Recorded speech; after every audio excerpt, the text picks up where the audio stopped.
Pemirsa, kita bertemu kembali di Indonesia Lawyers Club malam ini. Tapi lihat narasumber malam ini, saya mau ganti nama. Jadi Batak Lawyers Club.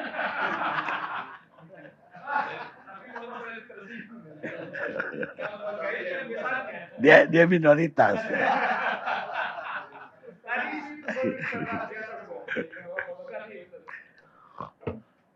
Pemirsa, kasus Sambo mengalir kemana-mana. Isu pun semakin lama semakin berkembang. Dan juga muncul prediksi-prediksi terhadap tuduhan terhadap Sambo, termasuk kemungkinan Sambo dihukum apa nanti? Apakah hukuman mati, hukuman seumur hidup, hukuman penjara sementara, atau malah hukuman bebas? Ini juga dalam diskusi publik. Saya ingin melihat dulu ada hasil survei. Pertama dari ILC sendiri bikin survei, dan 84% survei ILC. Pemirsa dari 5.935 orang dari semalam sampai sekarang memilih hukuman mati 84%. Penjara seumur hidup 10%. Penjara sementara 1%. Tapi yang bilang bebas 5%. 5% untuk 5.935 juga tidak sedikit. Tapi bagaimana dengan ini baru polling, bukan survei. Survei itu dilakukan oleh Lembaga Survei Indonesia, lembaga LSI. LSI mengatakan 50% lebih hukuman mati, penjara seumur hidup 36%, penjara 20 tahun 5%, lainnya 1,2%. Saya ingin tahu bagaimana LSI mengumpulkan atau melakukan survei ini. Karena itu kita panggilkan Direktur Eksekutif LSI, Jayadi Anand. Selamat malam, Mas Jayadi. Selamat malam, Bang Karni. Bisa diterangkan kepada masyarakat bagaimana survei ini berlangsung, kapan berlangsungnya, dan kenapa bisa mencapai angka 50% hukuman mati tadi. Padahal sebuah tuduhan belum jelas. Bahkan hari ini Komnas HAM mengatakan bahwa walaupun sebelumnya sudah dinyatakan oleh Polri tidak ada pelecehan, tidak ada tembak-menembak, artinya ya ada pembunuhan. Dan dalam hal ini karena direncanakan lebih dulu pembunuhan berencana. Tapi kalau sekarang Komnas HAM mengatakan ada pelecehan, ini cerita jadi berubah lagi. Tapi di LSI 50% memilih hukuman mati, artinya pembunuhan berencana. Bisa diceritakan Pak Mas Jayadi? Baik, terima kasih Bang Karni. Selamat malam para narasumber semua. Survei ini survei standar Bang Karni. Populasinya populasi nasional para pemilih yang berusia 17 tahun ke atas atau sudah pernah menikah, dan representatif mewakili populasi secara nasional, populasi pemilih secara nasional. Jadi menggambarkan sikap publik secara nasional dari semua lapisan masyarakat. Sampelnya 1.200, kita lakukan survei secara tatap muka, dan pengambilan data lapangan dilakukan antara tanggal 13 sampai 21 Agustus. Jadi ini setelah penetapan Ferdi Sambo sebagai tersangka, karena ditersangkakan itu kan tanggal 9 Agustus. Nah, hasilnya secara lengkap begini Bang Karni, yang kami tanyakan ini salah satu pertanyaan yang Bang Karni kutip tadi, salah satu pertanyaan. Pertanyaannya begini, jika Irjen Verdi Sambo terbukti sebagai otak atau dalam pembunuhan dan seterusnya, jadi jika terbukti begitu ya di pengadilan, lalu hukuman apa yang paling tepat menurut masyarakat? Ya itu tadi yang dibaca oleh Bang Karni, 50,3% mengatakan hukuman mati, 36,8% mengatakan itu hukuman penjara seumur hidup, kemudian ada 5% yang mengatakan penjara 20 tahun, lalu sedikit yang mengatakan hukuman lainnya. Jadi begitu. Lalu tadi kalau ditanyakan oleh Bang Karni, kenapa kok masyarakat sepertinya sudah yakin dengan pembunuhan berencana atau yakin bahwa harus dihukum seberat-beratnya, gitu kan? Kami juga kan menanyakan sejumlah pertanyaan lain. Jadi umumnya masyarakat mengetahui secara luas isu ini. Hampir 80% masyarakat mengetahui peristiwa ini. Jadi masuk akal ya, karena terus-menerus diberitakan. Kemudian pada umumnya masyarakat juga lebih percaya kepada cerita dari penyelidikan atau penyidikan polisi yang sudah diberitakan itu, bahwa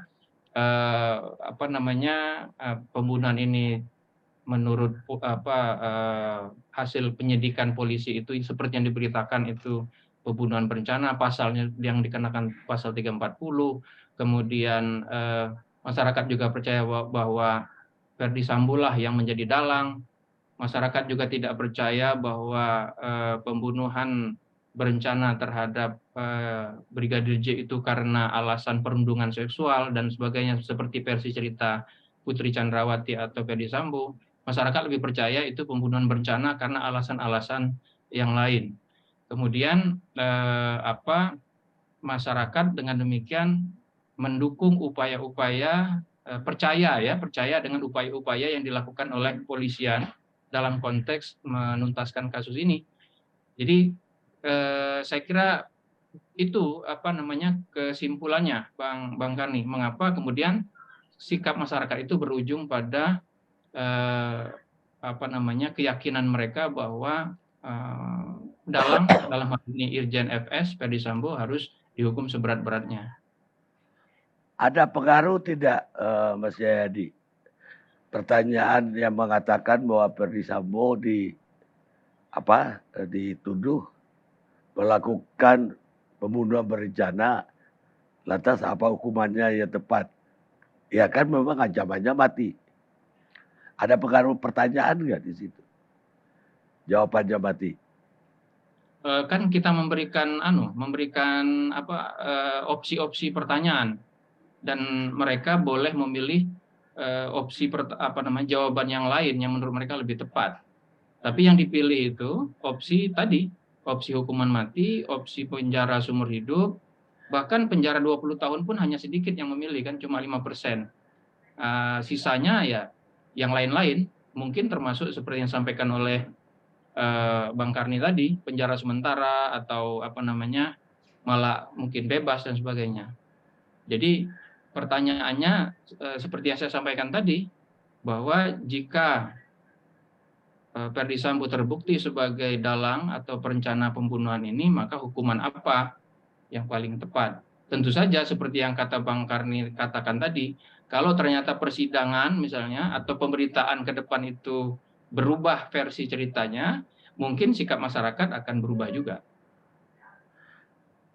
Mungkin tidak masyarakat sendiri dengan ancaman atau tuduhan yang ditimpakan kepada Verdi Sambo, itu persepsinya orang diancam 340 KUHP itu ya mati, gitu. Gak ada pilihan lain. Buktinya ada itu. Buktinya kan hanya 50%, tidak 100% atau tidak 80%. Jadi mereka juga paham bahwa selain hukuman mati ada bentuk-bentuk hukuman lain. Tapi kalau kita simpulkan dua teratas itu kan hukuman mati dan penjara seumur hidup. Maka saya sebagai peneliti menyimpulkannya masyarakat percaya bahwa Irjen Verdi Sambo harus dihukum seberat-beratnya gitu. Artinya juga percaya bahwa dia melakukan pembunuhan berencana. Sampai saat ini data menunjukkan masyarakat percaya bahwa Ferdi Sambo melakukan pembunuhan berencana dan Brigadir Joshua dibunuh karena alasan-alasan di luar perundungan seksual. Baik, Mas Jayadi, terima kasih banyak telah bergabung bersama kami. Terima kasih Bang Karni. Sekarang saya mau beralih ke Saur Siagian, inisiator Tampak.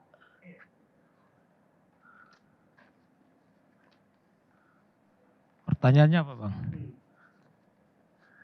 Apa perkembangan terakhir ini? Komnas HAM mengatakan ini yang benar itu ya pelecehan. Jadi bukan pembunuhan berencana. Kalau pelecehan kan jadi orang emosi. Gara-gara ada pelecehan istrinya dilecehkan dan emosional. Sehingga Yosua dalam hal ini terbunuh. Artinya Komnas HAM dalam hal ini membatalkan persepsi ataupun skenario, baik skenario dari Tampak maupun skenario dari Mabes Polri. Tapi ya sayangnya tidak satupun Komnas HAM mau hadir malam ini. Silakan. Jadi yang pasti kan Komnas dia bukan penyidik, dia pemantau, memang diundang oleh tim sus menjadi pemantau.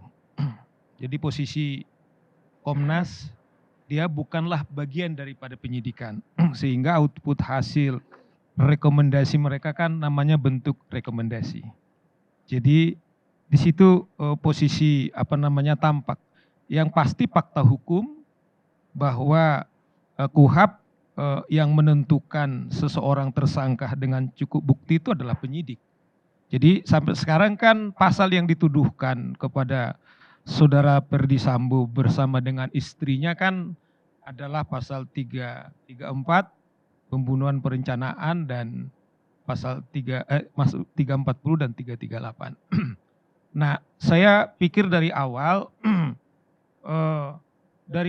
posisi kita proses dugaan yang dibilang esek-esek itu saya tetap pada posisi dari awal.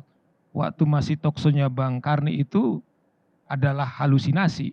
Itu sudah terbukti bahwa faktanya adalah Ferdi Sambo sekarang dituduh atau dijerat pasal pembunuhan perencanaan. Dan saya kira dalam rekonstruksi kemarin yang diperagakan, saya kira Bang Karni, bagaimana merencanakan mereka di lantai 3, siapa melakukan peran apa, saya kira itu sudah terbukti. Nah, oleh karena itu survei ini saya kira sangat cerdas. LC ini kita mulai dengan survei, artinya telah melibatkan masyarakat. Nanti Bang Gayus barangkali sebagai hakim bagaimana dampaknya. Karena emang posisi Tampak dari awal, kami bukanlah pengacara langsung daripada keluarga korban. Jadi kami mengatakan konsekuensi sebagai negara hukum, ada pelecehan hukum yang sangat luar biasa, bukan pelecehan seks, ada pelecehan kemanusiaan yang sangat luar biasa, itu yang menggerakkan kita. Nah, oleh karena itu saya pikir inilah cermin daripada seluruh rakyat Indonesia. Tesis saya mengatakan Bang Karni, dalam perjalanan bangsa ini belum ada kejahatan yang sangat jahat-jahat yang dilakukan oleh Ferdi Sambo. Saya harus mulai dari sana, karena dia tidak dikasih sedikit pun permisif, karena dia adalah puncak pimpinan yang tertinggi daripada kepolisian. Jadi hanya orang yang tidak beradab, hanya zaman batu, hanya zaman peradaban yang belum ada peradaban manusia, kemudian atas nama emosi, kemudian atas nama apa yang tadi itu, kemudian melakukan pembunuhan perencanaan. Nah, apalagi Kadif Propam Bang Karni. Dia belajar 4 tahun di Akpol, dia hampir 20 tahun berprofesi sebagai penegak hukum karena sebagian waktunya adalah serse Duyserse adalah penegak hukum. Bagaimana kalau ini kemudian permisif kita kalau sampai standar hukuman mati ini kemudian dikurangi Bang Karni, sama saja sebenarnya ketika ada seseorang di depan kita ini melakukan kejahatan tapi dicari alasan. Apakah itu harga diri keluarga? Yang saya mengatakan ini tidak ada harga diri keluarga, nggak punya harga diri nih.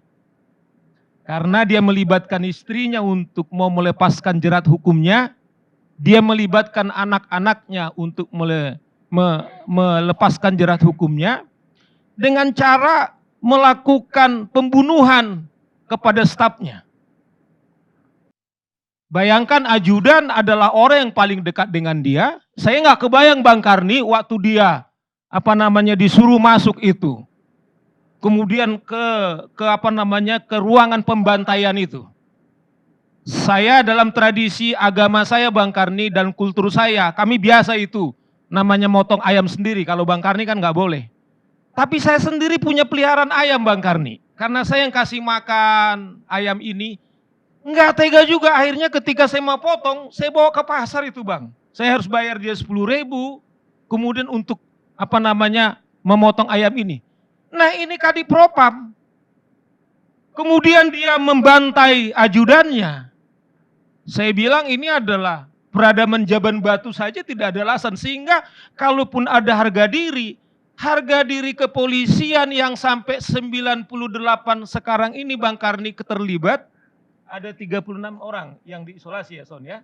Sudah 6 yang kemudian tersangka obstruction of justice. Bagaimana ngerinya akibat dari perlakuan dia ini. 100 orang ini begini nih Bang Gayus. Bukan hanya dia, istrinya juga terancam, anaknya terancam. Bagaimana nasibnya oleh kelakuan rekayasanya ini. Dan sampai detik ini Bang Karni, surat yang dibuat waktu pelanggaran kode etik itu, dia tidak pernah minta maaf kepada keluarga Yosua. Dia minta maaf kepada institusi kepolisian, tetapi dia tidak pernah minta maaf kepada keluarga Yosua. Nah, oleh karena itu menurut saya ini pro justisia. Saya kira nanti putusan hakim nanti Bang Gayus juga akan demi keadilan. Menurut saya ini yang cocok adalah hukuman mati. Karena apa? Saya kira kalau kemudian beliau ini kemudian masih katakanlah dikasih hukuman yang kurang dari itu, mungkin saja nanti banyak korban-korban lagi. Saya nggak tahu apakah 98 ini masih bertambah, atau barangkali masih ada yang masih ditutupi kepolisian. Nah, oleh karena itu saya kira apa persepsi daripada publik itu, saya kira itulah yang paling tepat hukuman kepada saudara Ferdy Sambo. Itu menurut saya Bang Karni pendapat saya. Terima kasih. Jadi menurut Anda Komnas HAM itu tidak kompeten untuk mengatakan bahwa itu bukan pembunuhan berencana. Ya menurut saya ini pembunuhan berencana. Jadi udah tepat. Kalau hukuman untuk Ferdy Sambo itu 340. Ya kan dari Komnas HAM mengatakan bahwa ada pelecehan. Iya, tetapi tidak ada kesimpulannya Bang bahwa tidak ada pembunuhan perencanaan. Cuman dia bilang mau ada. Iya, ada extrajudicial killing dia bilang, tetapi ada dugaan dibilang pelecehan seksual di Magelang.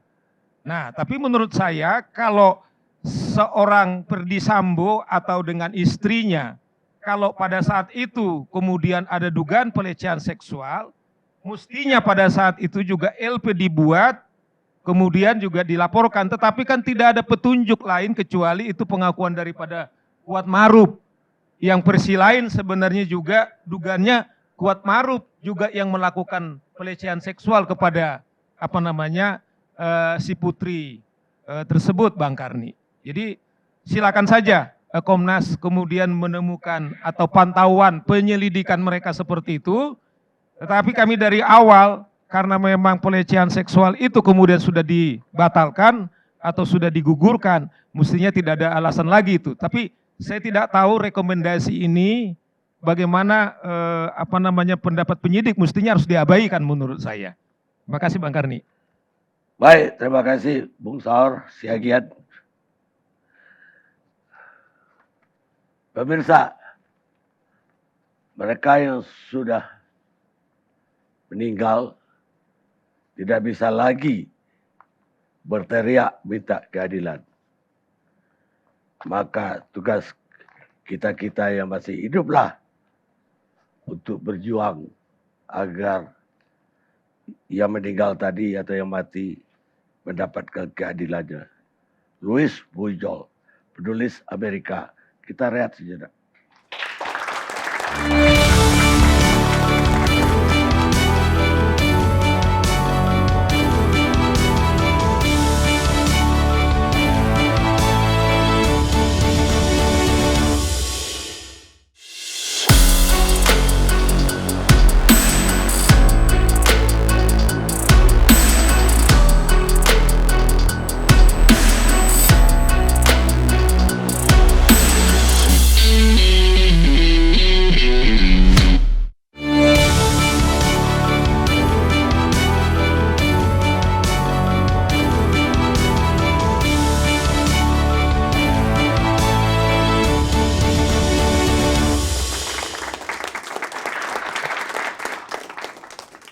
Pemirsa, kita lanjutkan diskusi kita.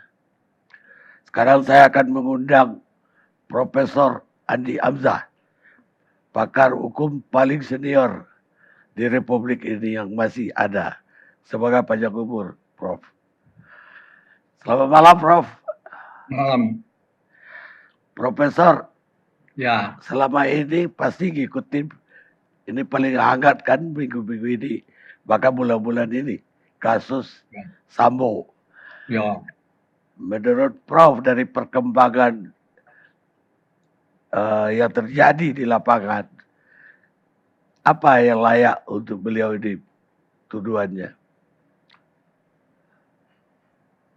Ya, jadi pertama-tama saya mau supaya objektif mengenai teknis yuridisnya dulu. Mengenai pembunuhan berencana 340 itu keliru. Bukan pembunuhan berencana, bahasa Belanda 340 itu met voorbedachte rade. Pembunuhan yang telah dipikirkan lebih dulu. Bahasa Inggrisnya premeditated murder. Tidak perlu ada rencana, apalagi kalau sudah ada rencana, ya. Jadi pada waktu pasal 340 dibicarakan di DPR Belanda, Parlemen Belanda, Menteri Kehakiman Belanda, Mr. Moderman, mengatakan pasal 289 itu persis sama dengan pasal 340 KP, disalin, kecuali ancaman pidananya, ya. Kita 340 pidana mati. Kalau di Belanda tidak ada pidana mati, kan, jadi maksimum seumur hidup. 289 waktu bicarakan pasal 289, Menteri Kehakiman itu mengatakan tidak perlu ada rencana. Pembunuhan ini yang telah dipikir-pikir lebih dulu. Met voorbedachte rade, bahasa Inggrisnya premeditated murder. Orang Barat, orang Eropa itu membedakan dua macam pembunuhan. Yang pertama, pembunuhan spontan 338 itu, dan pembunuhan yang telah dipikirkan lebih dulu, moord. Orang Belanda mengatakan pembunuhan spontan itu doodslag 338. 340 itu orang Belanda katakan moord, doodslag dan moord. Orang Inggris mengatakan manslaughter dan murder. Orang Jerman mengatakan mord, M-O-R-D. Pembunuhan yang terpikir dulu mord.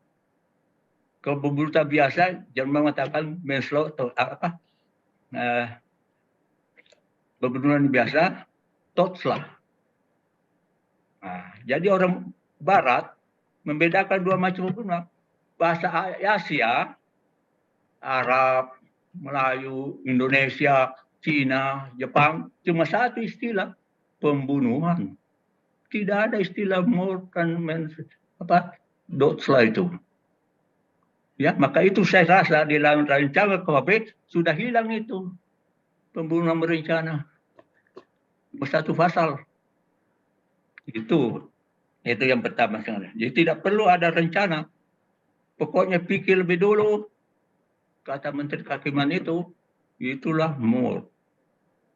Walaupun hanya 5 menit, bunuh, tidak bunuh, bunuh. Walaupun sudah 10 tahun bermusuhan, tapi tidak pernah pikir membunuh orang. Tiba-tiba ketemu terus dia bunuh spontan, itu 38. Nah, gitu. Itu saya sudah luruskan satu ya. Yang kedua, muncul istilah sekarang yang keliru juga. Justice collaborator. Itu istilah Amerika. Justice collaborator itu lebih luas daripada saksi mahkota. Justice collaborator itu termasuk orang tidak ikut serta dalam tindak pidana, membongkar suatu tindak pidana.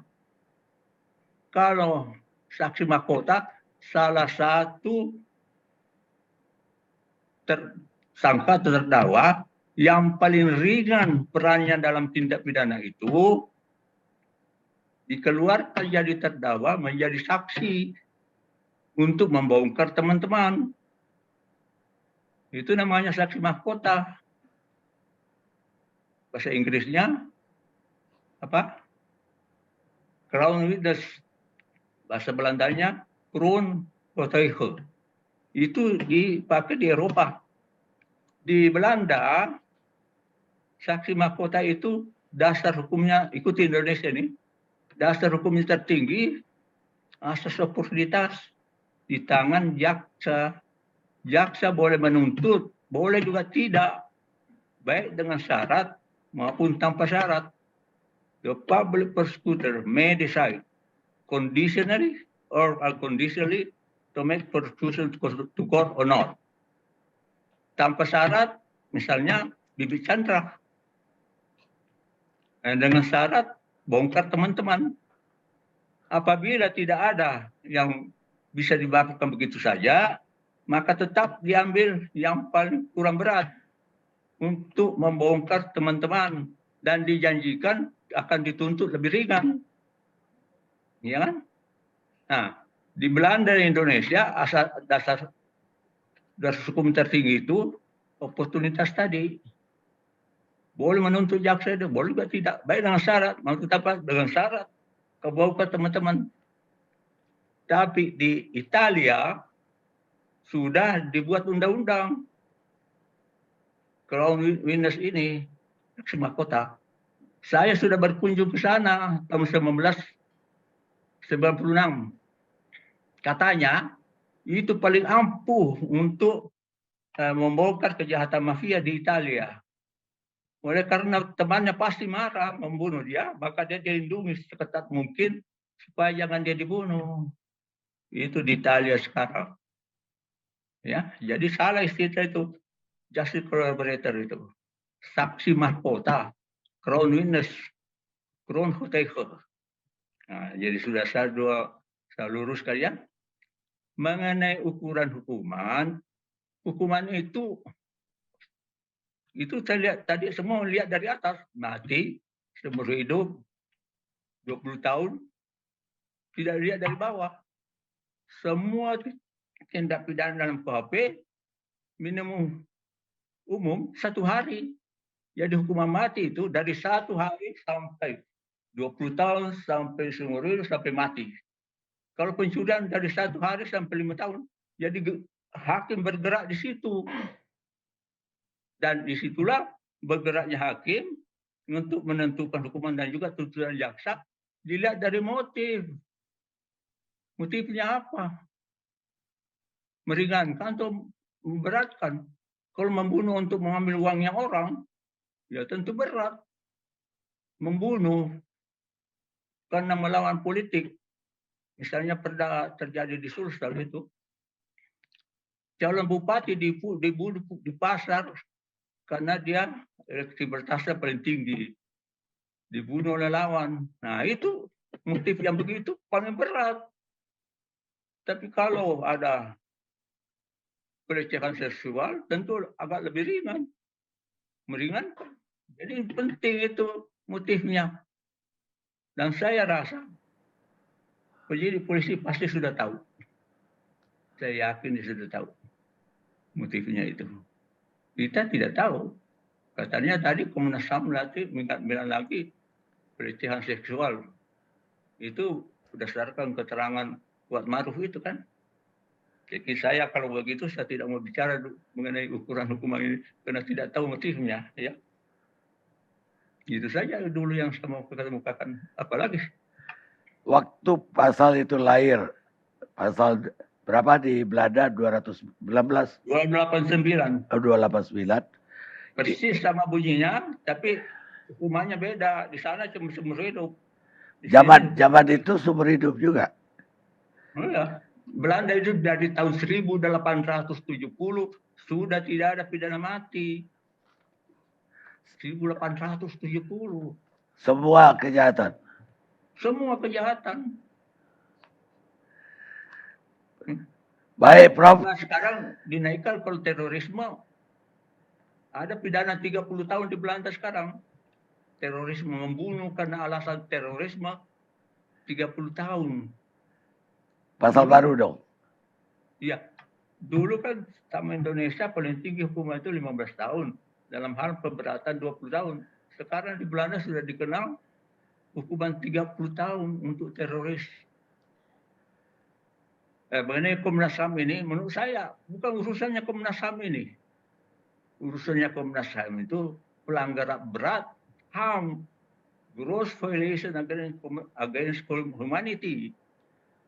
Bukan pelanggaran HAM. Semua pembunuhan itu pasti melanggar hak asasi manusia, tapi bukan pelanggaran berat HAM. Pelanggaran berat HAM itu seperti apa di Timur dulu itu ya. Nah, itu. Jadi ini bukan urusan HAM. Tidak urusan saya kira ini kalau sibuk sekali Komnas HAM ini. Kalau mau mengikuti masyarakat kali-kali itu urusannya. Kalau pelanggaran berat HAM dulu Wiranto ada dikirim ke Kejagung oleh Komnas HAM, pelanggaran berat ditimpa, tapi berhenti juga.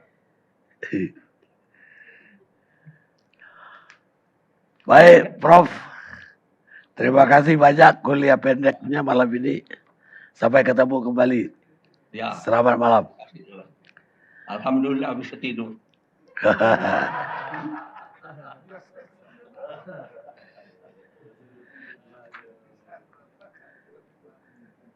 Sekarang saya mau pindah ke Komisi Hukum DPR, Taufik Basari.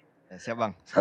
Salah satu dari hanya beberapa orang sekarang yang mau diundang jadi tamu di ALC dalam kasus Sambo.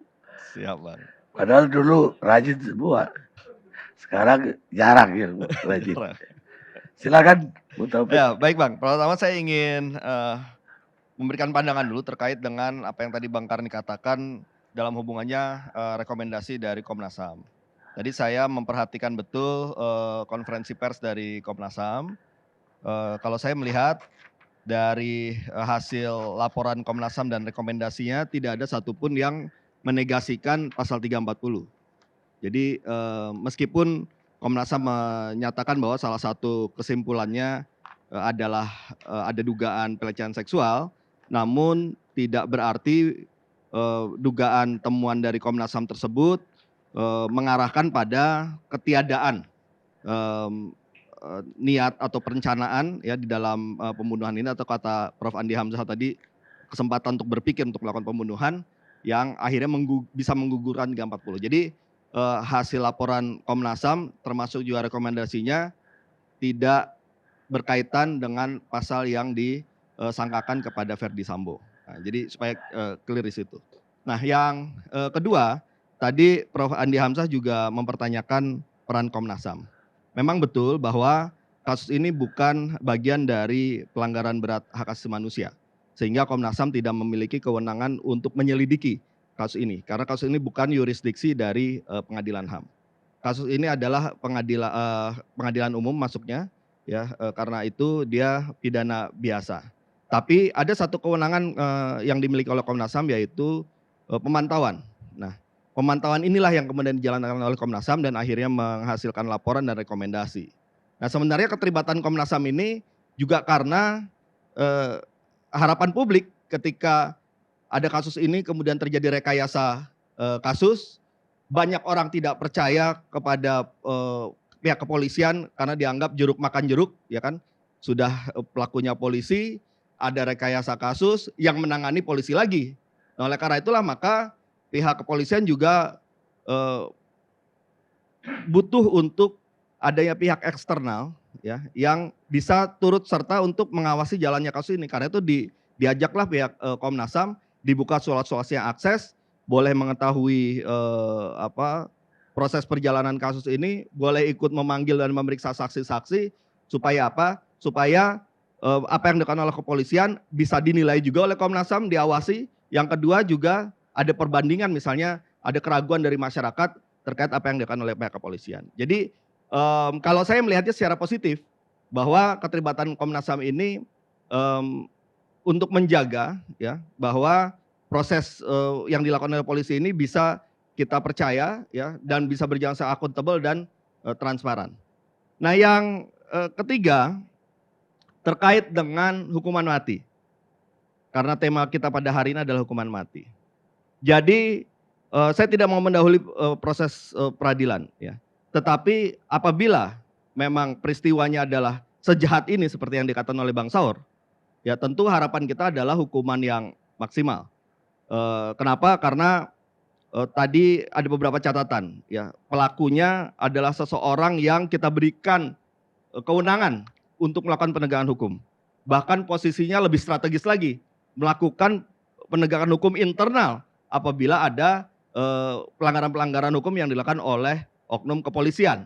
Nah, tetapi sayangnya kemudian kasus ini terjadi melibatkan orang yang justru punya kekuasaan besar untuk melakukan penegakan hukum. Nah, itu satu hal. Yang kedua, lebih parahnya lagi, kemudian kasus ini diikuti dengan rekayasa, ya. Yang seharusnya pihak kepolisian itu yang diberikan tanggung jawab untuk melakukan penegakan hukum menjamin bahwa penegakan hukum berjalan dengan baik, tapi justru dengan kewenangan yang dimiliki itu melakukan rekayasa. Untungnya rekayasa ini akhirnya terbongkar. Nah, oleh karena itulah maka dari kasus ini kita harus memberikan pelajaran bagi kita semua, bagi publik, bahwa tidak boleh ada lagi rekayasa kasus. Karena ini sudah ada pembunuhan disertai rekayasa kasus, maka tentunya apabila nanti terbukti, ya, kita harus berikan hukuman yang terberat. Tapi kalau saya, Bang Karni, dari awal, dari dulu itu saya memang konsisten untuk menolak hukuman mati. Saya belajar dari Bang Johnson Panjaitan dulu. Kita ada koalisi hapus hukuman mati. Jadi buat saya kalau dikatakan apa hukuman yang paling maksimal bagi seseorang di Indonesia ini, seumur hidup. Jadi maksimal betul, tapi bagi saya maksimal ukurannya adalah seumur hidup. Buat saya kita tidak bisa playing God, kita tidak bisa menjadi seperti Tuhan yang bisa menentukan kapan hidup dan matinya seseorang. Kita tidak bisa, kamu harus mati 1 bulan lagi, kamu harus mati besok, kamu harus mati tahun depan, karena saya yang memutuskan kamu untuk mati.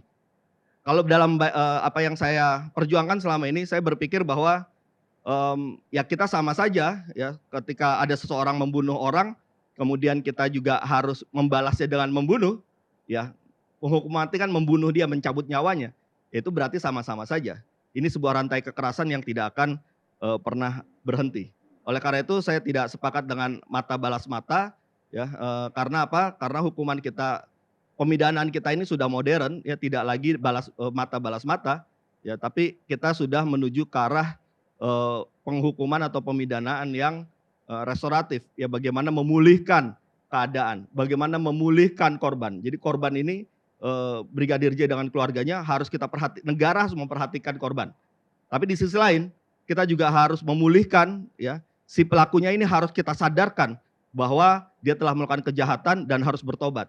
Dan masyarakat pun juga kita harus berikan pemahaman bahwa ketika kita ingin melakukan penghukuman, maka kita juga jangan kemudian dipanas-panasi dengan semangat ingin pembalasan.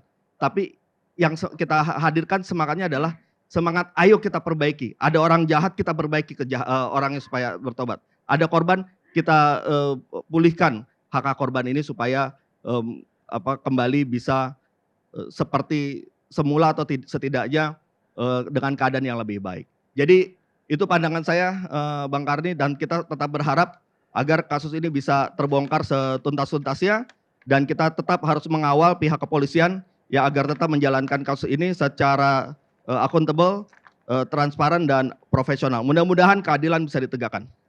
Bang Karni, bisa saya komentari sedikit soal hukuman mati? Boleh. Bang Karni, soal memang di dunia ini masih ada mazhab, ada yang setuju hukuman mati, ada juga memang seperti saudara saya Tobas. Tetapi udah berapa puluh kali di judicial review soal hukuman mati ini, tentu pasti argumentasi-argumentasi yang dibilang oleh saudara Tobas. Tetapi sampai detik ini, kemudian itu masih kita anut. Karena Bung Tobas bicara soal Tuhan, nanti Bang Gayus juga akan mengatakan, ira-ira putusan kita demi keadilan, bukan titik Bang Karni, berdasarkan ketuhanan yang Maha Esa. Saya ulang, berdasarkan ketuhanan yang Maha Esa. Artinya karena ini masih hukum positif, andaikan pun seseorang dipatok, dia berhukuman mati. Bukan nyawa balas nyawa, enggak. Mata balas mata, enggak. Dalam konteks filosofi hukum yang kita anut sekarang adalah, itulah keadilan berdasarkan Tuhan yang Maha Esa. Bukan Maha Tuhan, Tuhan-Tuhan gitu loh Bang Karni. Supaya kita juga saya kira punya perspektif. Jangan juga kemudian seakan-akan kalau kita mendorong hukum pasal yang berkali-kali, kemudian di judicial review ini, seakan-akan kita adalah orang kemudian pendendam, enggak. Yang dilakukan ini prostitusia, bukan atas kedendam juga tampak, bukan dendam juga kepada pelapor, tetapi inilah kesepakatan kita sampai konteks ini. Kita hargai juga kawan-kawan kita yang mazhab seperti itu, tetapi jangan dituduh seakan-akan kita menghina Tuhan, enggak. Kalaupun pasal itu digunakan oleh hakim nanti, bukan kita Bung Tobas, Betul. tetapi demi keadilan berdasarkan Tuhan. Bukan selera siapa-siapa pelapor, bukan selera Yosua Huta Barat atau Marga Simanjuntak, tetapi itulah kesepakatan kita sekarang ini. Itulah sudah diuji dari segi HAM, dalam konteks kearifan hukum kita, sehingga pasal itu jalan. Itu aja tambahan kepada sahabat saya Tobat. Terima kasih. Iya, terima kasih Bang Saur. Saya juga menyadari bahwa memang pandangan terkait dengan hukuman mati ini pasti pro kontra. Ada yang menyetujui hukuman mati, ada yang tidak. Itu saya sadar betul. Yang saya sampaikan adalah apa yang saya pikirkan dan saya yakini, bahkan saya perjuangkan. Ya termasuk di dalam RKUHP, meskipun kita tidak menghapus hukuman mati, tapi semangatnya adalah ya kita menjadikan hukuman mati itu sebagai alternatif, sebagai pilihan terakhir. Ya apabila seseorang yang sudah divonis mati kemudian sudah menjalankan hukuman sampai 10 tahun, ya yang bersangkutan punya kesempatan untuk diubah hukumannya menjadi seumur hidup. Artinya semangat itu sudah ada. Ya saya berharap ya kita juga bisa mendorong itu. Meskipun pastilah kita punya banyak pandangan-pandangan yang berbeda. Demikian. Baik. Apapun juga Anda pengikut Mahatma Gandhi. Kata Mahatma Gandhi, kalau mata dibayar dengan mata, kita semua udah buta. Sekarang Johnson Panjaitan, pengacara keluarga Brigadir Yosua.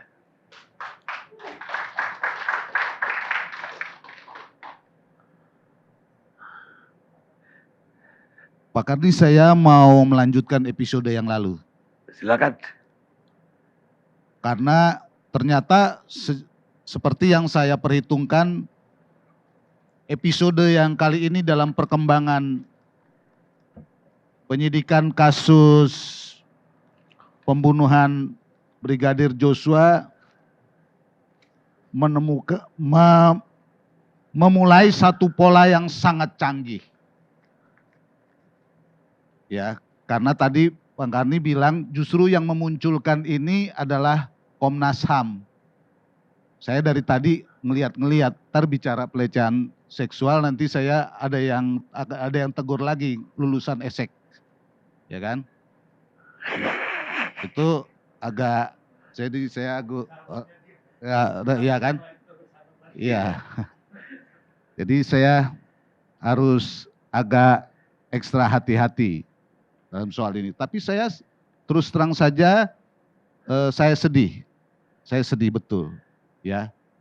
Dan saya ingin mengumpulkan energi saya bahwa kesedihan saya seperti tangisnya Ibu Rostin pada saat harus menjawab di dalam doa-doanya, dan tangisnya itu bahwa sebagai orang miskin yang harus menghadapi orang yang kuat dan besar ini, akhirnya hanya mampu mengantarkan anaknya ke liang lahat, ke kuburan.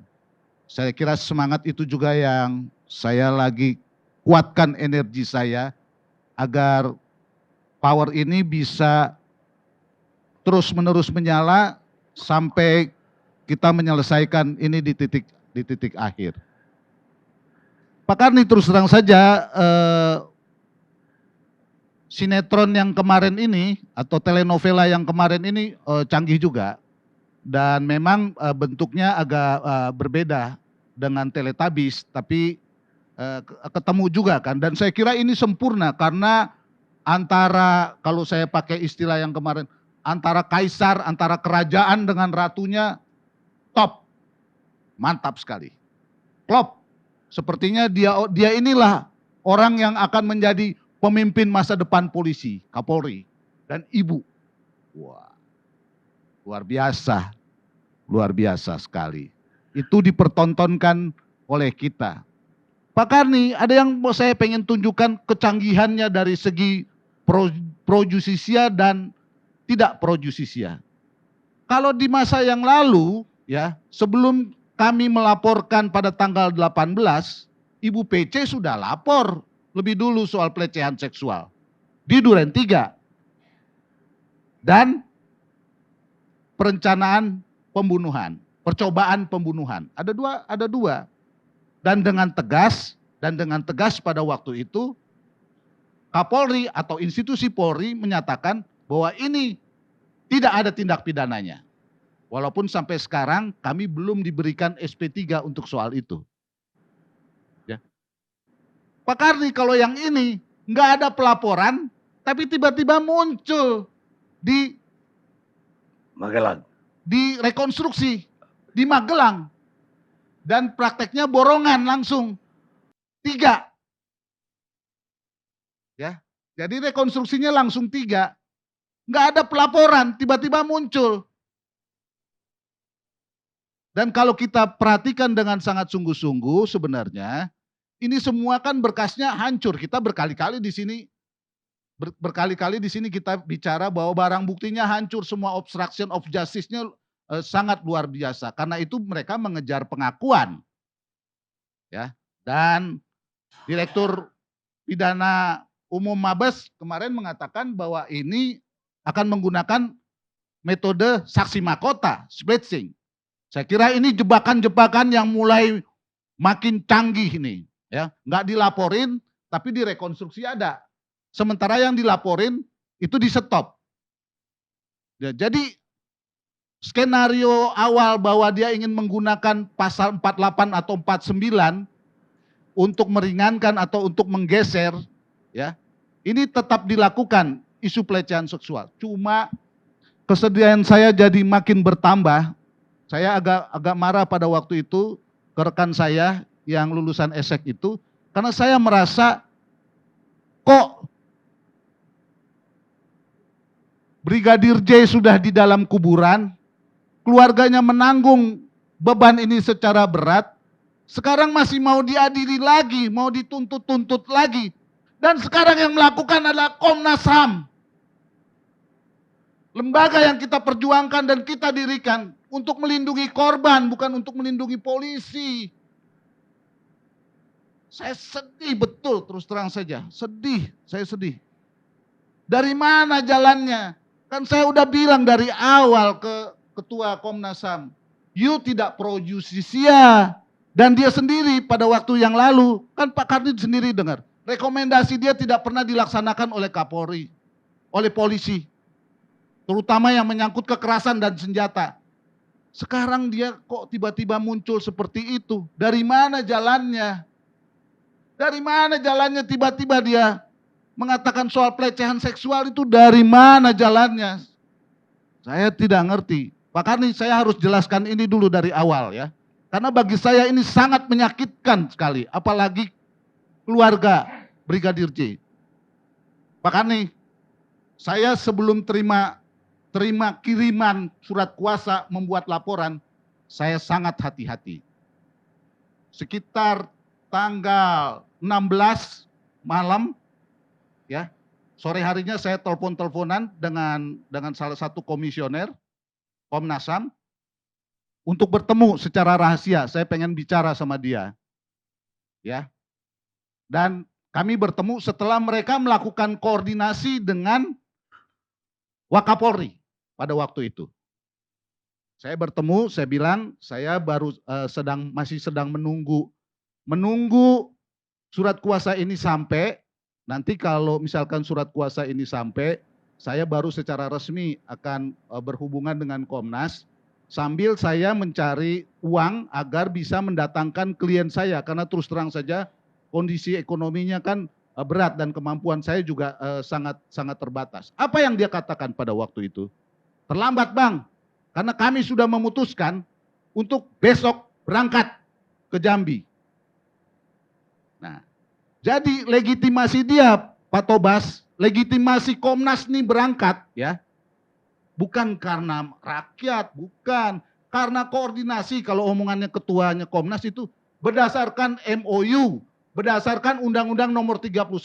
Dia bukan hanya melakukan pemantauan, Pak Tobas, dia juga melakukan pemantauan dan penyelidikan yang tidak pro justisia, yang ujungnya cuma rekomendasi ke Presiden ataupun ke Polri. Pertanyaan saya, korban di mana? Karena pada waktu dia berangkat, legitimasi yang dia ambil pertama adalah bertemu dengan keluarga. Saya pegang dokumennya itu semua. Legitimasi ini sekarang dimanipulasi. Orang yang harus dia lindungi dan dia bela keluarga ini sekarang harus menanggung tuduhan dari Komnas bahwa terjadi pelecehan seksual. Komnas jadi begini. Saya berpuluh-puluh tahun bersama dengan mereka. Kasus-kasus pembunuhan, penculikan dan lainnya enggak begini, tapi kok sekarang jadi begini. Saya jadi berpikir, aduh, beginilah ternyata orang miskin. Kalau orang kaya, dia kan kaya putri, ya kan? Rekonstruksi jalan lenggak-lenggok, dia nggak ditahan, ya kan? Dipamerkan berkali-kali, ya. Wah, sama suaminya, wah, pelukan begitu ya. Oh, rupanya hukum begitu ya yang dipertontonkan ya. Sangat menyakitkan menurut saya. Tapi argumentasi kenapa dia tidak ditahan? Kemanusiaan, ibu, perempuan, ada anaknya. Lah, klien saya, ibunya Brigadir J. Bagaimana? Nggak ada kemanusiaan di dia. Bagaimana saya harus bekerja keras mewakili Brigadir Joshua yang sudah di makam. Ternyata apa yang saya lakukan bersama dengan teman-teman untuk berkomunikasi, Pak Karni, kita di sini bersepakat, berkomitmen untuk mendukung Kapolri, menjaga marwah institusi. Bahasanya selalu, wah keren, transparan, akuntabel. Surat sudah kami majukan, komunikasi kami lakukan, tapi begitu mau pelaksanaan rekonstruksi, kami diusir, Pak Karni. Ini transparansi, ini akuntabel. Yang kayak begini ini dipertontonkan. Berat, dan saya harus menuntaskan kasus ini walaupun sampai P21, Pak Karni. Karena dari segi sistem kan, saya tidak bisa lagi intervensi terlampau banyak, karena kan sebagai korban, bahasa yang resmi sekarang diwakili oleh negara katanya, ya kan? Tapi saya juga sangat khawatir jangan-jangan terulang lagi seperti kasus Jessica, jaksa-jaksa yang diturunkan di sidang adalah jaksa-jaksa yang yang mapan gitu, yang tidak berani, tidak jago betul bersidang sehingga dia bisa berhadapan dengan lawyer-lawyer dan bisa menggali bukti-bukti atau hal-hal yang bisa digunakan dalam rangka membuktikan dan menjerat si terdakwa supaya dia dihukum seberat-beratnya sesuai dengan dakwaan yang diajukan oleh jaksa. Tentu ini juga menjadi sangat berat karena nanti kita tunggu bagaimana pengadilan kita akan menjadi taruhannya, Pak Karni. Baik, semangatnya masih kayak minggu lalu. Pemirsa, tidak ada yang lebih penting dari fakta-fakta. Tanpa fakta-fakta, maka ilmu investigasi kriminal hanyalah ilmu tebak-tebakan. Edward Black atau Black Edward, produser film Amerika, kita rehat saja.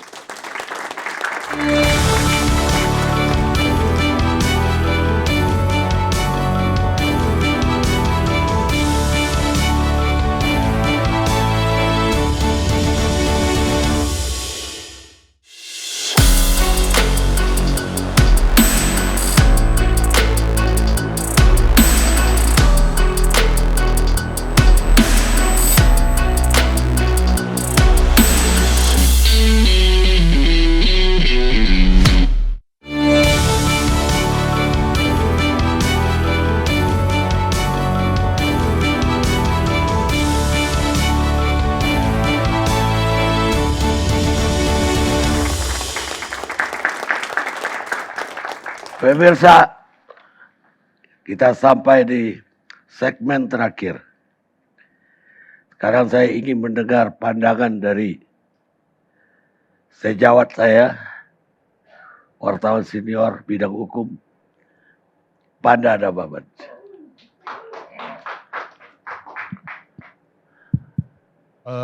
Pertama, saya melihat ini terus terang kalau naluri wartawan, yang pemicu kecurigaan itu peristiwa Jumat diapakan hari Senin.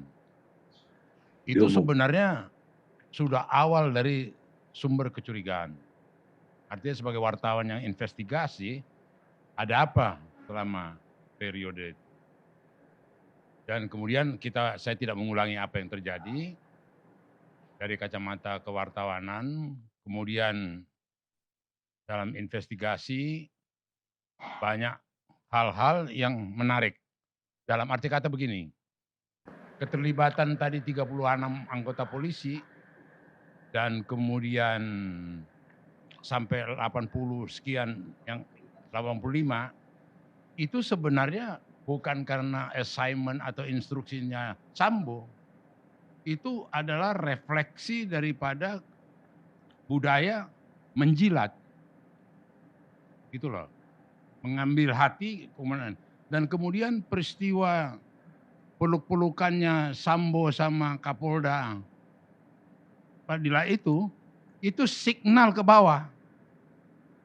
Itu menjadi signal ke bawah, kau mesti bantu ini.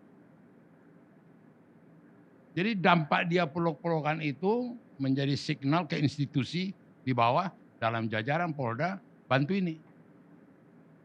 Jadi nggak heran kita ada 80 terlibat segala macam itu, kita nggak heran gitu loh. Ya. Nah kemudian juga di mana-mana kan Sambo ini dan viral instruksi-instruksi menertibkan polisi. Dia polisinya polisi. Siapa yang apa akan saya tindak, siapa yang menerima uang akan saya inikan. Ini terus doktrin-doktrin yang diapakan. Nah ternyata dia pelaku utama daripada lawan daripada yang diomonginnya. Seksi lah kalau dari segi berita ini menarik sekali gitu loh, menarik ini. Nah kembali dari tadi yang saya dengar apa hukuman mati atau tidak hukuman mati dan sebagainya. Sebenarnya kalau istilah orang Medan, dia beli ini permainan. Jadi kalau jadi nggak usah kita tafsir tadi Pak Amdi Hamzah, nggak usah capek-capek nafsirin di Belanda. Dia yang minta. ada dari perilaku dia yang meminta aku dihukum mati. Dia beli itu permainan. Supaya lebih canggih lagi, dia bikin sandiwara, tembak-menembak. Supaya lebih apa lagi, libatkan ini. Sebenarnya dia sendiri mengkonstruksikan, membangun dirinya supaya dihukum mati. Nah, saya datang melihat dari sisi itu. Jadi bukan satu hal apakah ini nanti hukuman mati atau tidak. Jadi bukan soal memperjuangkan dia mau dihukum mati dia.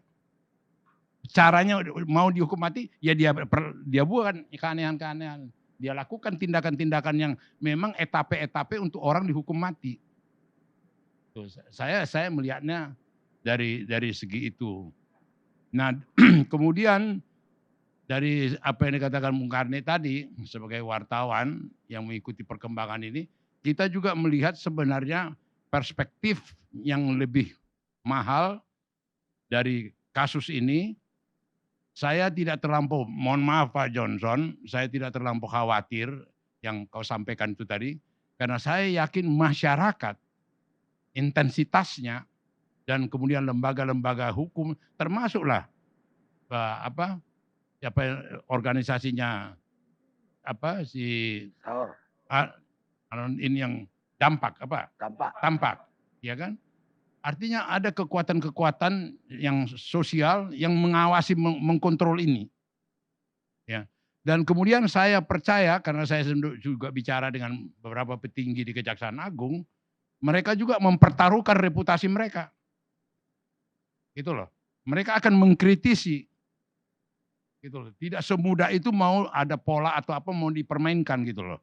Mereka punya integritas juga, mempunyai tekad sharing untuk menangani ini secara betul-betul sebelum dilimpahkan ke pengadilan.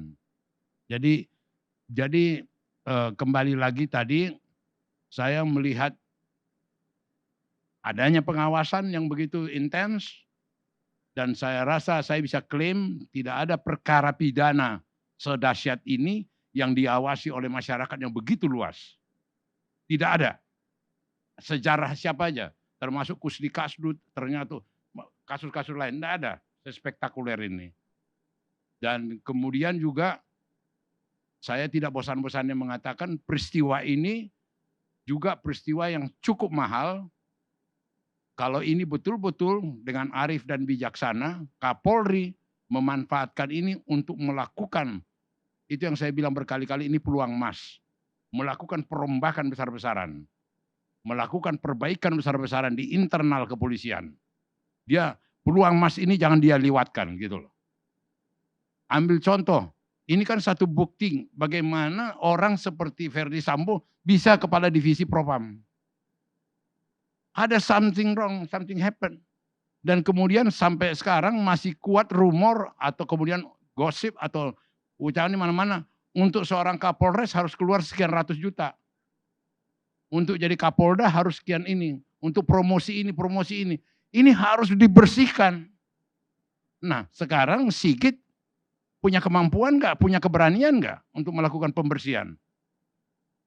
Dalam dialektikanya, inilah kesempatan emas yang betul-betul kita harapkan dia gunakan itu untuk melakukan perbaikan.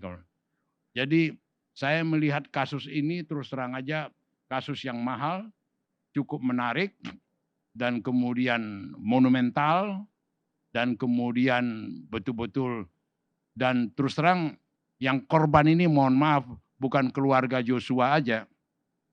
Bukan keluarga Joshua aja, bukan juga mau diapakan ini. Yang korban saya rasakan keluarga saya banyak polisi. Mereka malu. Mereka risau. Mereka diejek-ejek, diledekin. Itu bukan main, itu akibat sosialnya itu mahal betul. Itu cara mereka nanya, kapan selesai nih, nggak usah diberita-beritakan lagi lah. Diejekin mereka dalam pergaulan. Kan kita udah lihat sendiri, Sambo, ada polisi lagi jalan pagi, ada Sambo. Itu kan diejek-ejekin. Gitu loh.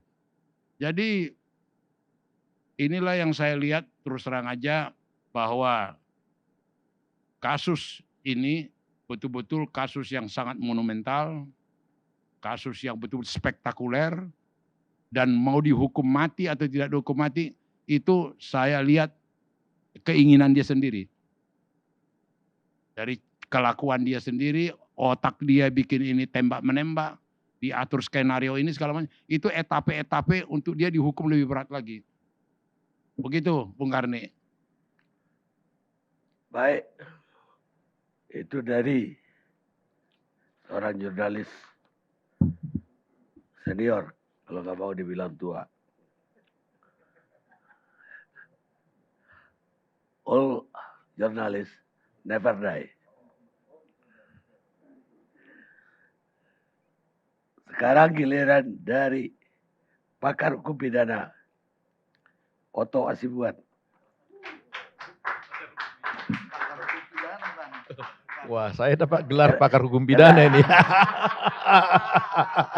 Karena With belum, my respect gitu ya. karena belum kuasa hukum dari Sambo.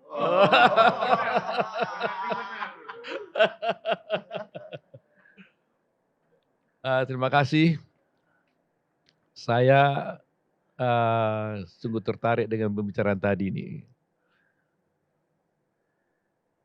Saya ingin melihat peristiwa ini dari helikopter view ya. Artinya saya melihat dari atas, tapi tidak mau masuk dalam kerangka berpikir secara seandainya saya pemain di sana. Gitu. Karena saya melihat dalam perkembangannya, masyarakat ini telah disajikan dengan beberapa informasi yang bermacam-macam. Sehingga masyarakat sekarang mulai bingung, yang mana sebenarnya yang benar. Coba pertama kali kita percaya dengan skenario pertama. Tembak-menembak.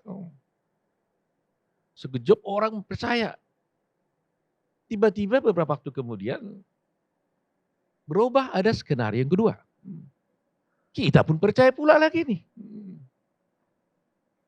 Oleh karena itu ketika kami diskusi dengan Prof. Gayus di Unkris kemarin, sebelum rekonstruksi itu terjadi, saya katakan, kalau skenario pertama bisa terjadi, skenario kedua sudah terjadi dan kita percaya, pertama kita percaya, kedua kita tinggalkan skenario pertama, kemudian percaya skenario kedua, bukan tidak mungkin ada skenario yang ketiga. Dan ternyata benar. Setelah rekonstruksi ada lagi yang ketiga. Nah sekarang saya berpikir, jangan-jangan ada yang keempat. Iya kan? Nah, saya melihat begini, semua yang terlibat dalam kasus ini, semuanya enggak linear. Komnas ngomong A, Kompolnas ngomong B, pengacara Joshua ngomong C, pengacara Brother E ngomong C, ngomong D. Semua informasi ini berbeda-beda. Sehingga saya berpikir, saya aja mulai bingung. Apalagi masyarakat. Sehingga saya kaget tadi kalau ada yang mengatakan seandainya terbukti Sambo bersalah, masih ada yang bilang bebas loh. Berarti kan cerita yang harus kita pertimbangkan. Kenapa? Kita menganut sistem majelis, bukan sistem juri. Kalau sistem juri memang semua orang-orang awam seperti di Amerika, orang awam dikumpulin untuk menentukan bersalah tidaknya seseorang, terdakwa atau tidak. Nah, oleh karena itu, karena informasi berubah-ubah, saya selalu menantikan apa sih keterangan dari pengacara Sambo. Sampai sekarang saya nggak tahu, belum pernah dengar apa versi yang sebenarnya. Sehingga saya mulai berpikir, apakah pihak-pihak yang terlibat di sini ini menceritakannya itu dari versinya dia sendiri, tidak proses justisi yang sebenarnya, yang diceritakan hanya pendapat-pendapatnya atau analisanya, atau betul-betul berdasarkan apa yang dinyatakan oleh para tersangka ini. Sehingga kita sekarang menjadi bingung nih. Nah itulah sebabnya terjadi mulai perdebatan. Apakah ini adalah merupakan pembunuhan berencana atau bukan? Karena semuanya jadi berubah kan gitu. Nah, akal sehat mengatakan, satu orang mengatakan apakah mungkin pembunuhan berencana, seorang Sambo, dia seorang bintang 2, akal sehatnya mengatakan nggak mungkin lah. Kalau dia membunuh orang berencana tentunya di luar sana. Tapi itu kan akal sehat kita. Kejadian di sana apakah akal sehat atau tidak kita juga nggak tahu. Nah, kalau itu dilakukannya bukan karena direncanakan, tapi hanya situasional, terjadi suatu situasi, apakah itu pertengkaran atau apa, sehingga panas dia langsung menembak. Maka itu bukan suatu pembunuhan berencana. Nah, untuk bisa mengkaji ini, menentukan ini, menurut saya masih panjang. Ibarat pertandingan ini masih panjang pertandingan ini. Tetapi sudah terlanjur kita membuat suatu kesimpulan sendiri di sini. Walaupun saya lihat dengan angka tadi yang disajikan di LSI itu terpecah. Walaupun tetap lebih banyak melihat bahwa memang fakta seperti itu. Fakta ada pembunuhan saya kira nggak bisa dipungkiri. Itu fakta. Persoalannya sekarang adalah apakah pembunuhan ini dilakukan oleh siapa? Itu menjadi soal. Dikatakan di sana bersama-sama, sejauh mana? Ini kan delik penyertaan, sejauh mana? Contoh umpamanya. Pertama, Brother E mengatakan berdasarkan keterangan pengacaranya, dibilang dia menembak. Dor katanya. Gak ada disebutkan dor ini, kemana dor ini? Dia tidak pernah dengan tegas menyatakan saya dor ke tubuhnya si Joshua. Dor. Waktu ditanya di televisi dia bilang saya nggak tahu kemana peluru itu berjalan. Pokoknya saya tembak aja, dor. Nah ini kan sebagai seorang advokat terus terang kita kan kritis kan. Nggak mungkin bisa menerima keterangan-keterangan seperti itu saja. Karena kita berpikir secara logik gitu loh. Kemudian kita melihat umpamanya ada keterangan yang saya lihat di televisi karena saya nggak mengikuti langsung ya, hanya dilihat di TV. Brother E mengatakan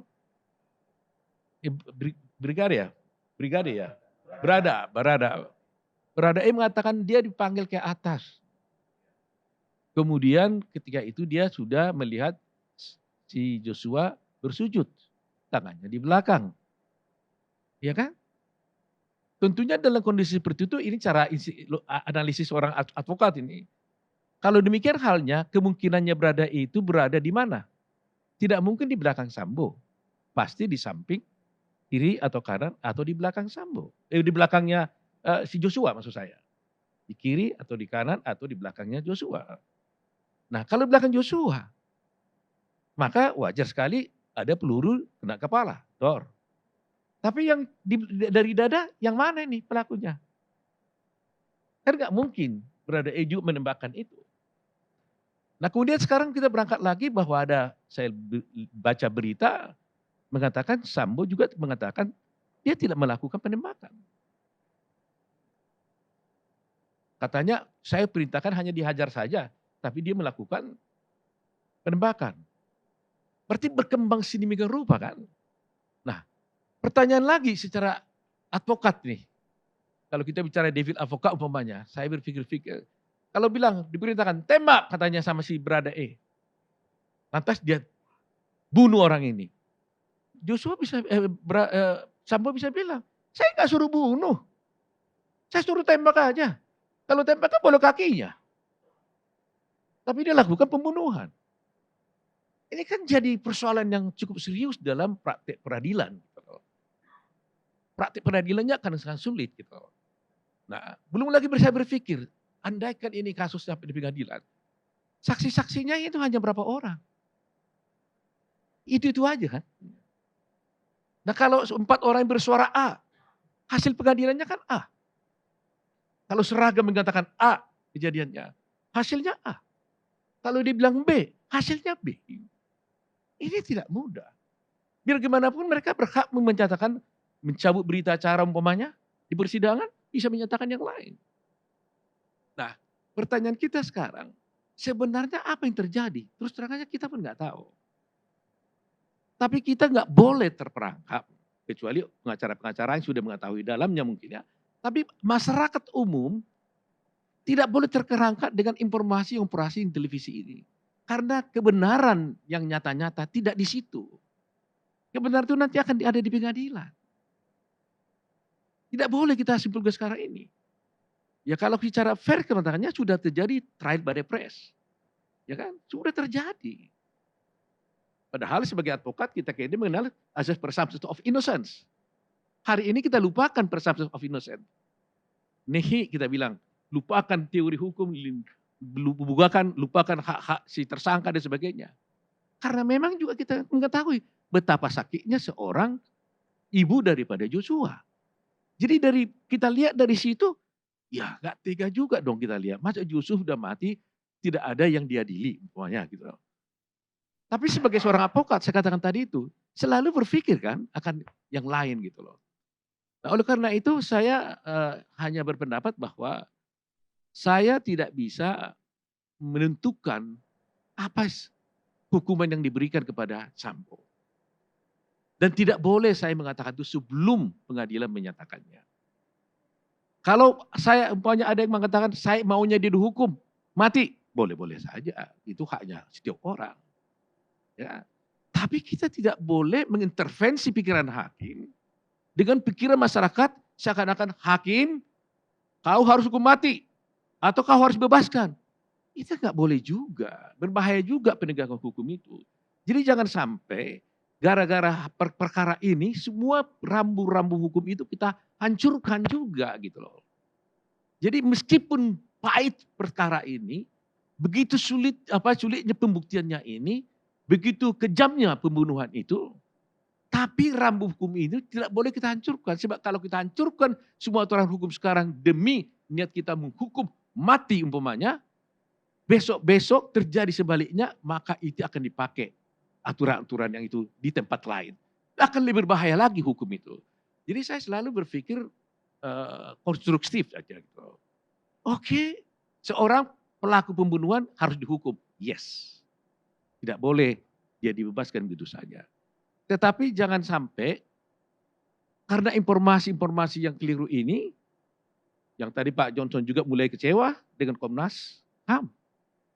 Nah kenapa kecewa? Kalau kemarin kita senang dengan dia. Karena rasanya dia bekerja. Sekarang Pak Johnson kecewa. Nah ini juga besok-besok bisa juga kecewa lagi. Atau bisa juga happy juga. Nah kalau umpamanya kita lihat nanti hakim memutuskan yang terbaik buat Sambo. Atau buat para tersangka ini. Maka itulah putusannya. Karena bagaimanapun semuanya itu harus di tangan hakim itu sendiri. Jadi kesimpulan saya adalah bahwa saya tidak bisa mengatakan hari ini bahwa seseorang ini bersalah karena ini. Tidak bisa. Ya, bahkan yang ada di dalam suatu ruangan bersama-sama pembunuhan pun belum tentu dinyatakan bisa bersalah. Kalau tidak bisa dibuktikan, dia melakukan itu. Jadi itu adalah suatu hal yang harus kita pertimbangkan. Nah oleh karena itu maka masyarakat mengawal itu adalah wajar. Seperti bilang Bang Panda tadi itu, wajar, dikawal. Yang dikawal apa? Bukan mengintervensi hakimnya. Yang dikawal jangan sampai proses penyidikan ini sampai melenceng dan melanggar hukum. Itu yang kita kawal. Tapi materi perkaranya itu tidak boleh kita intervensi. Supaya mereka juga merdeka memutuskan dengan siadi dalilnya. Begitu pendapat saya. Terima kasih. Ya, tapi tadi saya mau koreksi. Saya kira yang terjadi bukan trial by the pers lagi. Trial by the public. Ya, because of the pers kan. Kalau tidak ada pers yang menyampaikan pada iya. masyarakat, seperti itu tidak akan mungkin publik berpikir seperti itu. Setelah publik melihat ibunya menangis-nangis itu. Walaupun menangis-nangis itu, pers yang beritakan. Iya, iya. Tapi sebagai pengacaranya Jessica, lebih rumit mana ini dengan...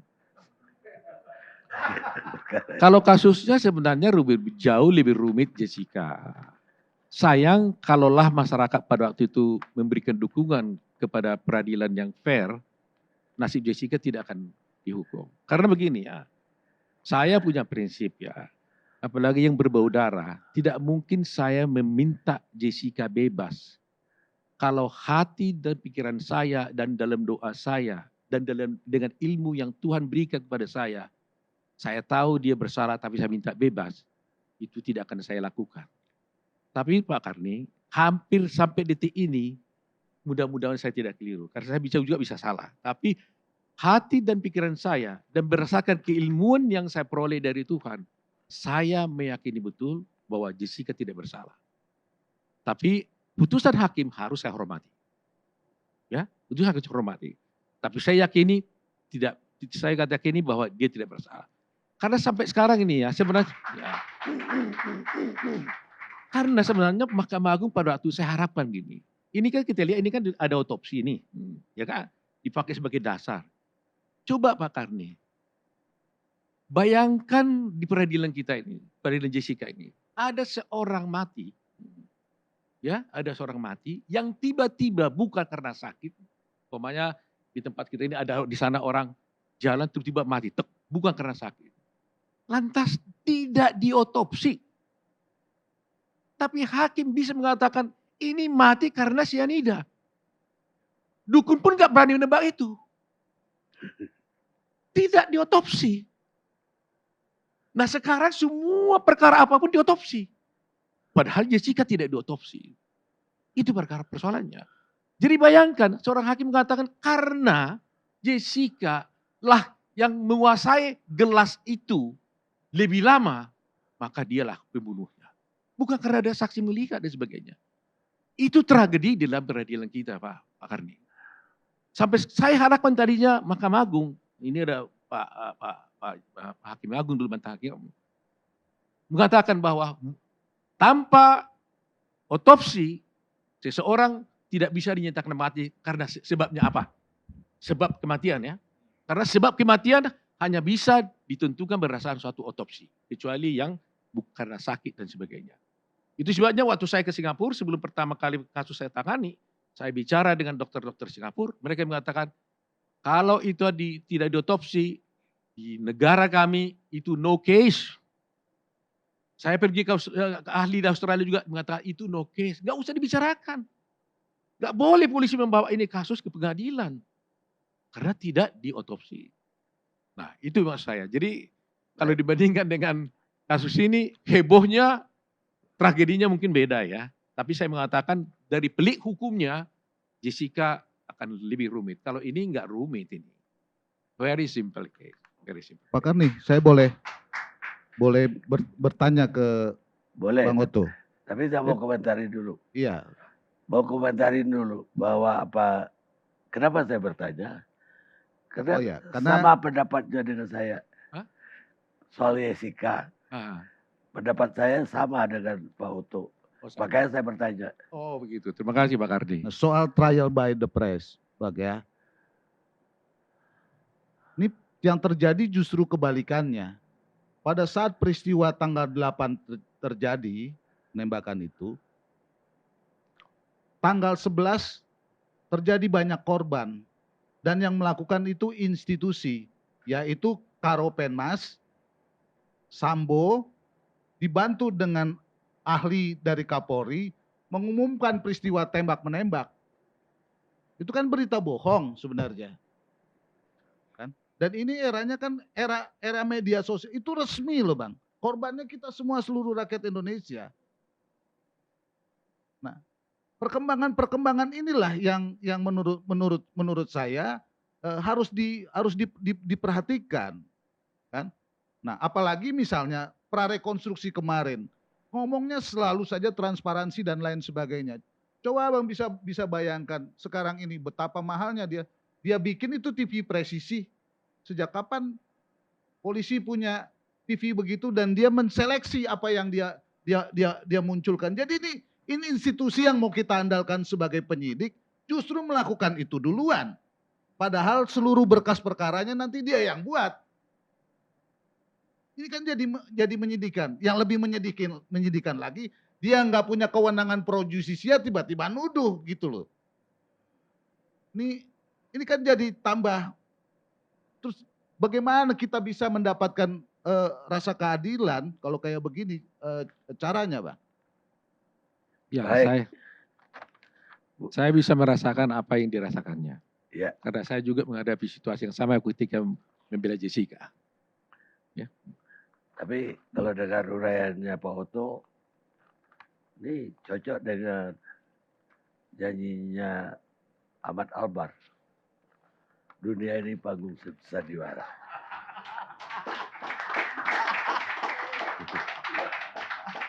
Ceritanya Bang mudah Karni yang berubah. menyimpulkan ya. Ah. Ceritanya gampang berubah. Enggak sandiwara. Ah, apa?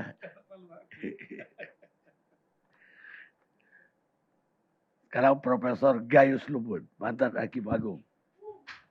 Terima kasih Pak Karni. Saya tidak mengulang apa yang telah dipaparkan, disampaikan, tapi saya akan memotong dari tengah saja kira-kira. Walau waktu saya mohon maaf tentu tidak bisa singkat.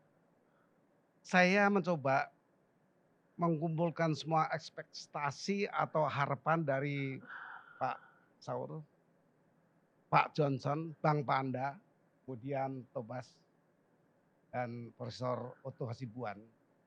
Satu saja sebenarnya, kita menginginkan satu keadilan dengan putusan keadilan yang tepat. Dan ditambah Bang Panda terakhir, ada perubahan yang dilakukan Kapolri di tubuh lembaga Polri. Ini yang saya rangkum ya, kira-kira hanya itu. Nah kalau saya sedikit saja mencoba dari awal, tapi ini singkat saja. Bagaimana sesungguhnya cuatan-cuatan ini merupakan suatu keadilan masyarakat, social justice yang diperjuangkan oleh dua di ujung tadi. Bang Saur dan Pak Johnson sebagai warrior, pejuang-pejuangnya. Jelas itu. Dan itu menjadikan percepatan proses hukum dan dikawal sampai hari ini. Itu salut saya. Jadi demikian kuatnya social justice, keadilan sosial yang dibangun di masyarakat sampai hari ini. Nah, tetapi saya mendapat masukan dari Profesor Otto Hasibuan dalam hal ini, kalau mau membunuh, kenapa di situ kalau unsurnya perencanaan. Ini menarik buat kita mencoba memperkuat konstruksi yang perlu dipikirkan. Saya menyandingkan antara pengertian tadi diuraikan Pak Andi Hamzah mengenai 340 itu tidak usah direncanakan tapi diinginkan sudah bisa. Itu betul, Wellen and Wetten di zamannya, di zaman Wetboek van Strafrecht sebelum ada perubahan. HIR itu saya, di HIR. Betul begitu, Wellen and Wetten. Nah, oleh karena itu menjadi penting saya sandingkan dengan yang lain. Bukan cuma ingin, apa mens rea. Mens rea itu ada dua, tidak sempurna dan sempurna. Pusut lagi itu. Sudah betul perencanaan menurut KUHAP. Direncanakan sebelumnya. Waktunya tidak ditentukan. Bisa semenit, bisa 2 menit. Wah nanti akan begini. Saya bunuh. Itu bisa semenit itu. Langsung dilakukan. Nah persoalannya, saya akan sandingkan dengan pasal 165 KUHP. Jadi bukan 340, tapi 165 ayat 1. Mengenai apa yang disebut sebagai pengertian yang agak berbeda ya. Yang berbeda jauh dari ini tapi mempunyai konteks pikiran yang sama. Adanya summon loop, pasti semua tahu.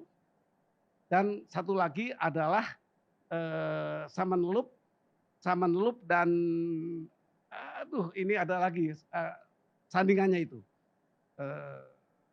Voorheadse handling. Voorheadse handling itu dan summon loop dapat dibayangkan seperti ini. Seorang mabuk menendang polisi, ketika itu namanya opas, polisi ditendang. Itu ada dua perbuatan salah sebenarnya. Yang satu sudah mabuk, melanggar hukum, memukul petugas. Contoh yang lain, mengancuri ikan dengan bom air. Sudah menggunakan alat yang dilarang, peledak, mencuri pula. Tetapi di sini ada dua perbedaan yang esensial. Yang satu dilakukan karena tidak sadar, dia mabuk. Maka ini bisa summon loop.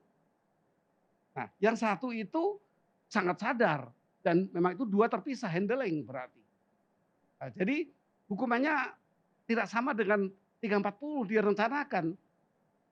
Apa maksud saya? coba jadi contoh juga ini sama yang akan menggunakan. Dia bisa saja spontan, pembunuhan spontan, bukan direncanakan. Berubahnya seperti ini, kan dia tidak sadar, maka dia menendang polisi.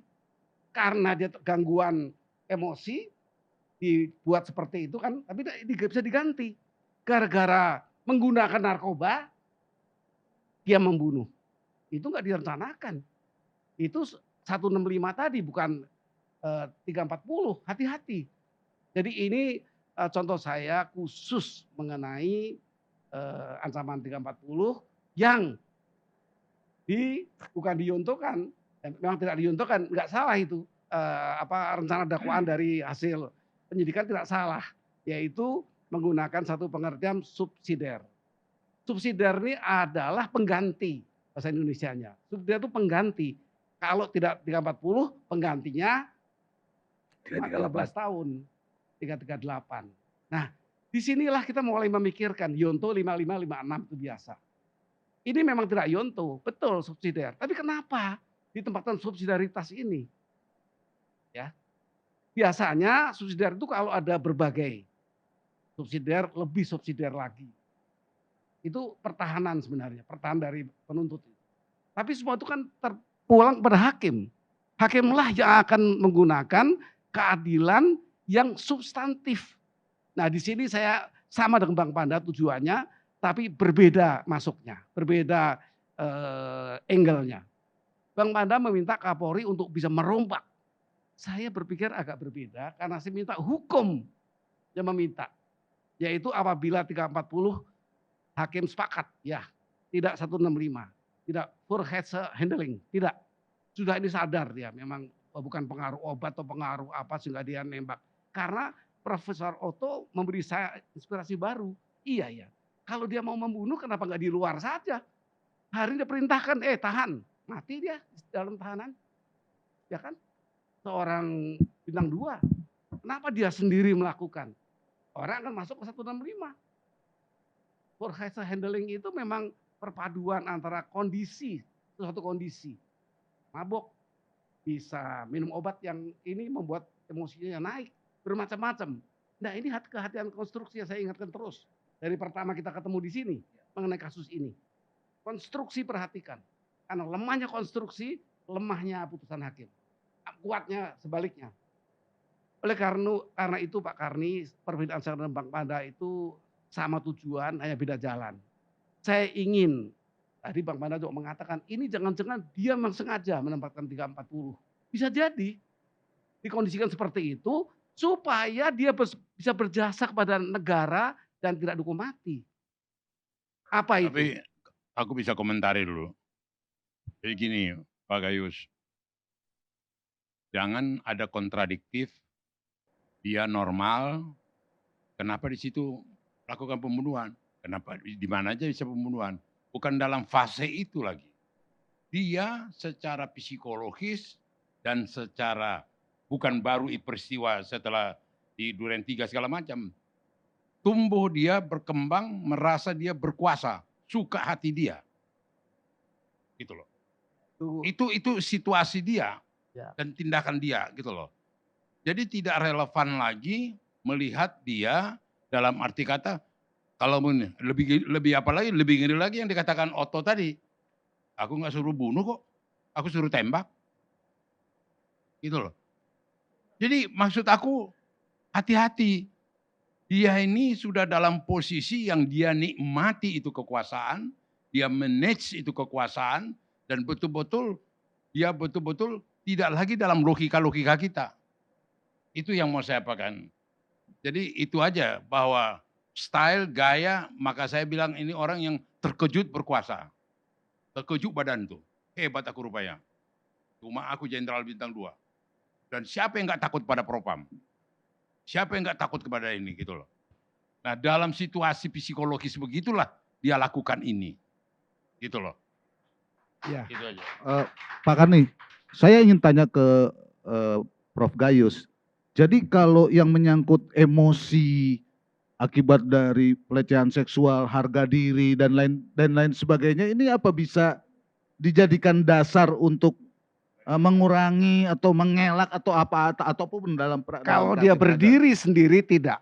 Karena hanya ada 2 pasal yang menghapus pidana kalau dia membela diri saat darurat atau itu notwear atau overmah. Kalau kekuatan hukum memaksa dia untuk melakukan. Misalnya perintah pengadilan untuk melaksanakan tembak, polisi membentuk tim, itu dia overmah. Mau tidak mau itu perintah kekuasaan yang tidak bisa ditolak, itu overmah. Jadi orang sering terbalik. Tapi kalau dia terancam jiwanya dengan ucapan terucap, saya bunuh kamu kalau nggak melakukan. Nah itu notwear. 49, 1 dan 2 itu pasalnya. Nah oleh karena itu Bang Panda betul. Kalau itu harapan Bang Panda, ini tawaran saya.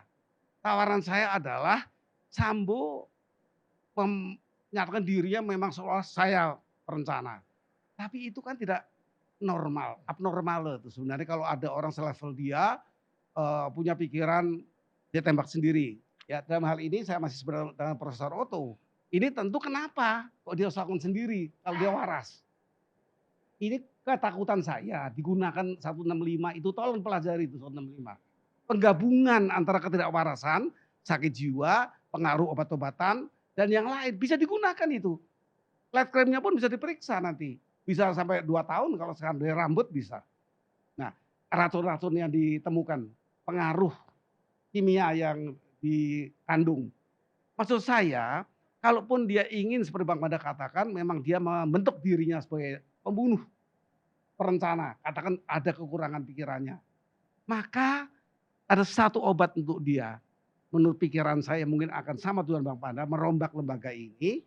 Dia tidak bisa sebagai justice kolaborator, tidak bisa. Dia pelaku utama, saya sadar sekali. Tapi isi dari GC itu bisa oleh hakim, kewenangan hakim untuk menggunakan. Ini orang berjasa. Dia mau menceritakan semua tentang lembaga Polri. Karena dia di situ. Dia menguasai struktur, ya terstruktur juga perbuatannya itu. Maka dia akan menjadi pahlawan. Pahlawan di akhir tidak bisa dapat apa-apa. Tapi saya menganggap dia perlu mendapat pemotongan. Kalau lembaga itu menjadi berubah, bukan karena Kapolri juga di dalam. Niatnya sama, Presiden juga begitu. Tapi yang paling bisa adalah dia mengungkapkan ke publik melalui persidangan dia nanti. Pertama dia minta safe house. Saya akan membuka perkara seluas-luasnya benar-benarnya. Tadi kan memang dia ingin dihukum mati, walaupun tadi dia tahu dia tidak akan dihukum mati sebenarnya kalau dia ada solusi lain. Maka kita akan memiliki sebuah lembaga yang baru. Dasolen dalam bahasa hukumnya. Yang diciptakan Malaysia itu ada yang baru, yang bagus. Yang sekarang Dasen. Sekarang ini Dazen kepolisian ini. Dengan carut marutnya. Kepada Dasolen. Maka judul saya kalau mengomentar ini, Dasolen Dazen. Harapan ke depan lebih baik daripada hari ini. Itu inti artinya dalam bahasa Jerman kalau tidak salah. Nah Pak Karni penutup saya adalah hal ini perlu dicuatkan oleh forum ini. Agar terdakwa, masih Irjen sekarang, belum banding, masih sedang banding. Irjen FS ini menyadari bahwa ada peluang indah buat dia dan untuk bangsa, negara, masyarakat. Bukalah semua apa yang terjadi sehingga dia bisa punya kekuatan yang Bang Bara katakan. Demikian powerful.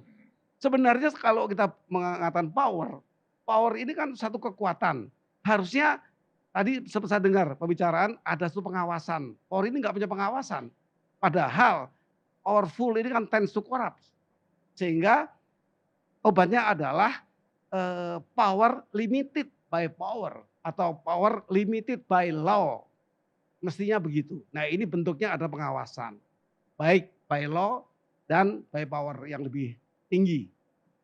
Ini akan menjadikan kita memiliki sebuah lembaga kepolisian yang bagus. Bukan melalui yang, mohon maaf, bukan dari internal Kapolri saja, tapi dari hukum. Memaksa dia untuk bisa melakukan itu dan dia bisa menjadikan hero malah.